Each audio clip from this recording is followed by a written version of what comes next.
مجھے یقین ہے کہ ان جیسا آدمی جدید دنیا کا آمر بھی ہوتا تو وہ اس آمریت کی تمام تر خامیوں کو دور کرنے میں کامیاب ہو جاتا اور انسانیت کے لیے امن و امان اور اطمینان کا ضامن نظام بنانے میں کامیاب ہو جاتا۔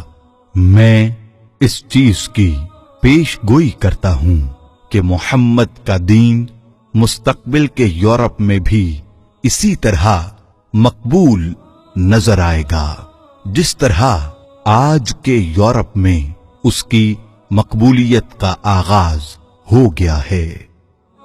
جارج برنارڈ شاء، دی جینین اسلام۔